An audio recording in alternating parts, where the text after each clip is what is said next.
our native land, our native land, our native, our native, our native land.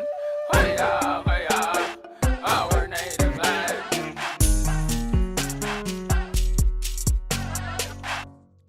Hey everybody, Tchadas Leo here, host of Our Native Land through Czech Podcast Studios in Victoria, British Columbia. Thank you for joining me here. I'm going to talk about a story that I published the other week online through Facebook and YouTube. When you bring up stories of the past, you often try and spend a lot of time really digging through to get all the facts right. It's not to say I didn't get anything wrong, but once I actually talked to my mother about the story, it really helped fill in the gaps. And there's actually a lot more to that story that I talked about with Tina and Sue the other week. So I kind of wanted to just retell the story, and I think it's important. And before I do, I tell the story just on an educational purpose. I don't want sympathy. I don't want people to feel bad for me. That's not the point. I think it's just a testament to, the problems that maybe some Indigenous students can have, and maybe it gets to somebody or maybe it doesn't, but I'm going to tell the story. So, as I mentioned before, it would have been grade 6, and you always get every year or a couple quarterly times a year in elementary school, you get these Scholastic magazines, these Scholastic books, and you can order books. And what they were doing is they used to ship it to the school. So you'd take this home, your parents would fill it out like these are the books you're going to get, or you're not going to get because they were overpriced, and half of the families I don't think could afford how expensive these books were. So, I raise my hand in class because they deliver these books, and I say, hey, can I order these books and use my status card so I don't have to pay the tax and I could just have the books delivered to my house? And then at that point, the teacher had called me out and say, you shouldn't be asking that in front of the kids. How dare you ask that question, and why are you doing this in front of everybody? So basically, I was shamed for asking that question. And at that point, she told me to stand up and go out in the hallway. And the thing is, my mom actually didn't know about this part until after I'd published this story the first time. So the fact that she took a lot of action during this story after that moment and didn't even realize I was sent out in the hallway is crazy. And it shows the passion and love she has to make sure that her son is treated with this respect that he deserves, and what every student should deserve. So I get sent out in the hallway, shamed for asking to use my status card for these books. She says, stay there until I come and get you. So what happens is I go out, I sit in the hallway, and then all of a sudden lunch break hits. And then every kid's playing in the hallway, and the teacher said, stay there till I come and get you. Now, if I think of the past, I don't know if I was being a smartass and I'm like, I'm going to sit here and wait till she gets me and I'll sit through lunch, or if I actually was in such shock that I was sent out there in the first place that I was just going to sit there until she come and get me. So finally, lunch break ends, and she comes out and says, what are you still doing here? I said, what do you mean? You told me to sit here till you come and get me. And then she got mad because I didn't leave because that she didn't ask me to. So it was just this event of just what is happening and why am I being treated this way? Anyways, so I go home. And this is the part where my mom kind of fills me in, and I don't remember this part. This is where my mom kind of helps me fill in the blanks. Is I come home and I ask my mom, I say, what's wrong with my status card?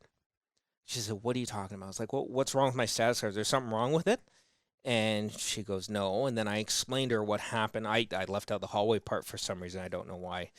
And she instantly was very upset, as any parent would. So she ended up going to the principal and asking that this be rectified, that this shouldn't have happened. And so anyways, a couple days and weeks go by, nothing's happening. She continues to be persistent, continues to find out what's going on. This ends up going to the superintendent my mom goes to to get this resolved. And the end result is that my mother had requested that the kids in this classroom and the teacher as well get a lesson and an education on why the status card exists and why it was given to the Indigenous people of Canada.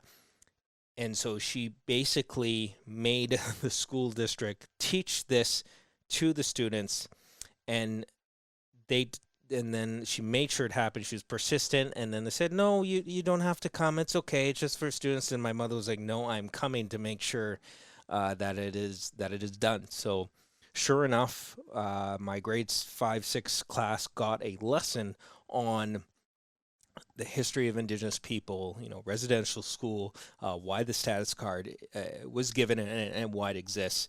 And the teacher was also in that classroom. So now that I've kind of encapsulated that story from beginning to end, it's actually quite shocking. And man, if that happened today compared to 10, 15 years ago, I think the repercussions would have been a lot more dire, especially with the amount of things that are happening in the news to inequality of minority groups and Indigenous people. So, it went on the teacher's file, and that was that. And the unfortunate thing is too, I heard later in life that there was a lot of other students that were getting picked on by this teacher, and it was never a white kid. It was always a kid of color that was having problems with this teacher. And I don't know if this teacher still has his or her job today, or if they're retired, but I think it's a testament to the lack of education, the lack of support for Indigenous families and Indigenous children and minority groups as well too. So that's what I like to bring people like Tina and Sue on the show who are making a difference in regards to the education on misrepresentation and how to treat Indigenous children and families better. And I think I strive a lot with the show to really bring people on the show that are making a difference in the community, whether it's on Vancouver Island, BC, Alberta, Canada. I think it's important, and I think that's why I brought up that story the other week, because it really hit home. And sometimes I don't realize why I'm bringing these people on the show until it triggers a story like that. And I think it's important, and I want to continue to bring people on the show that are going to make a difference to Indigenous people and minority groups in this country. And that's important to me. So thanks so much for listening. I appreciate you taking the time to re-listen to the story. If you haven't listened to the story already, then your first time listening, that's okay too. But I hope this is an educational story and something that you enjoy listening to, and hopefully there will be continual change in the educational system for young Indigenous people. So thank you so much. My name's Tchadas Leo, host of Our Native Land, and we'll see you next time.